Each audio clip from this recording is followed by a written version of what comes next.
कभी नहीं मरता है। आप देखिए ऊपर तक गई हुई है ये, और इसको किसी के सहारे हम लगाते हैं तो ये है एक क्लाइंबिंग बेल है, और इस बेल का नाम है सतावरी, सतावर।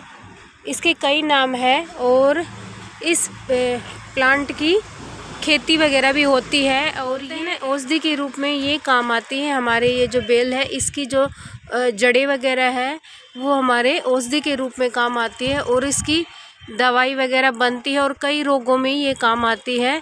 यह सतावर की बेल है, और इतनी अच्छी ये फैल जाती है, और कई इंच तक ये लंबी होती है, और मैंने इसको डंडी के सहारे इसको चढ़ाया है। अगर आपके पास ये बेल है तो इसको आप इसी तरह से डंडी की सहायता से कोई भी डंडी लगा दीजिए लंबी सारी, और ये बहुत ऊपर तक जाती है। और ये मैंने, आप देखिए, ये मैंने इसको गमले में लगाया है यहाँ पे। ये मेरा सदाबहार का प्लांट इसी में निकल गया था, क्योंकि पॉट्स वगैरह रखे रहते हैं तो इसके बीज गिर गए तो लग गया ये। और ये है सतावर की बेल। और जब मैंने इसको लिया था तो ये छोटा सा प्लांट था, लेकिन मुझे नहीं पता था कि ये इतने कांटे वाली होती है। और इसको जब इसका सर्दी का मौसम आता है तो ये अपने आप ही सूखने लग जाता है, तब इसके बीज बनते हैं, और काले काले इसके बीज होते हैं, बिल्कुल छोटे आकार के होते हैं।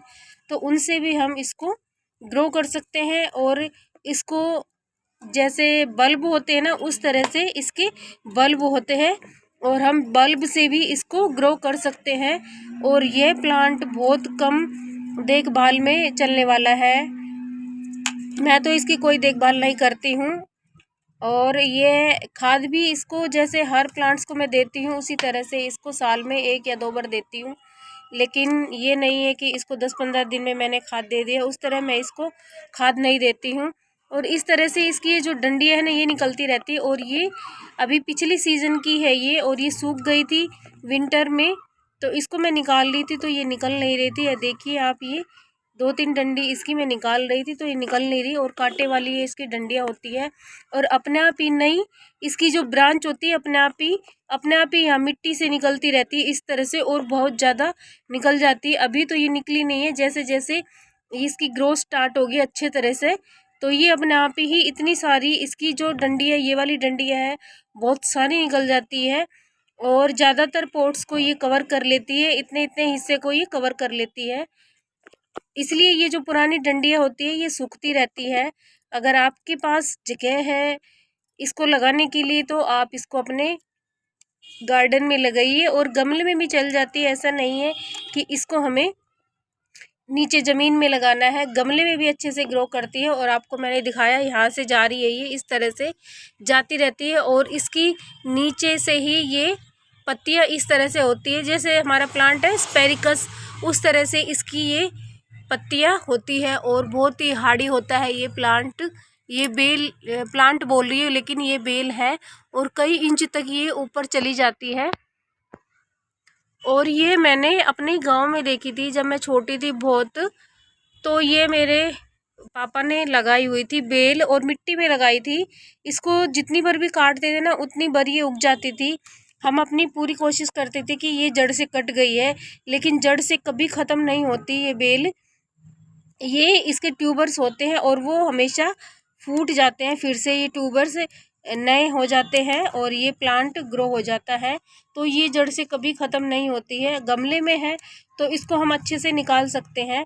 ये एक प्लांट्स ख़त्म हो जाएगा गमले में तो, लेकिन ज़मीन में हम इसको लगाते हैं तो ये प्लांट कभी ख़त्म नहीं होता। इसके ट्यूबर्स बहुत ज़्यादा ज़मीन में फैल जाते हैं, क्योंकि जब मैं छोटी थी तो मुझे पता है और मुझे याद भी है, हमने अपने घर में लगाया हुआ था इस बेल को, और इतनी ज़्यादा ये फैल जाती थी। अभी तो ये गमले में है तो कुछ भी नहीं फैली है, लेकिन ज़मीन में इतनी फैल जाती है और इतनी ग्रीन हो जाती है, ये बहुत ज़्यादा ये भर जाती है। और पत्तियाँ इतनी खूबसूरत होती हैं इसकी, देखिए बहुत ज़्यादा इसकी खूबसूरत होती है पत्तियाँ इस तरह से ये। और जब इसका सीज़न समाप्त होता है, मतलब ग्रोथ इसकी रुक जाती है, तब इसकी पत्तियाँ पीली हो जाती है और झड़ने लग जाती है अपने आप ही। तो ये है सतावरी बेल, इसको आप अपने घर में लगा सकते हैं, बहुत ही सुंदर लगने वाली ये बेल है। पोट में भी लग जाती है और ज़मीन में तो ये लगती है, लेकिन पोट में भी अच्छे से चल जाती है ये। लेकिन इसको सावधानी से अलग से लगाना होता है, अलग से मतलब अलग इसको थोड़ा सा ना स्पेस देना होता है, क्योंकि इसमें इस तरह से ये देखिए पूरी डंडियों पे ये कांटे कांटे होते हैं।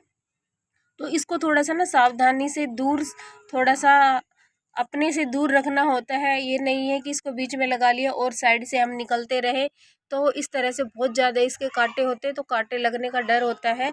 तो इसलिए इसको थोड़ा सा कोने में रख दीजिए आप, या इसको अलग एक साइड सेपरेट में रख दीजिए, तो बहुत ही अच्छे से ग्रो होती है और इसकी कम देखभाल होती है। मैं इसकी कोई देखभाल नहीं करती। अब देखिए मिट्टी इसकी बिल्कुल सूखी पड़ी है और सुबह मैंने इसकी गुड़ाई की थी। मैं ये जब आती हूँ अपने गार्डन में तो ये डंडियाँ इसकी हटा रही थी और ये हटी नहीं, और ये एक तो हट चुकी है इसकी।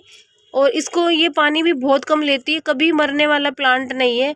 मैंने इसको लगाए 2-3 साल हो गए हैं, लेकिन अभी तक जितना एक्सपीरियंस इसके साथ हुआ है, अभी तक ये मरा नहीं है ये प्लांट।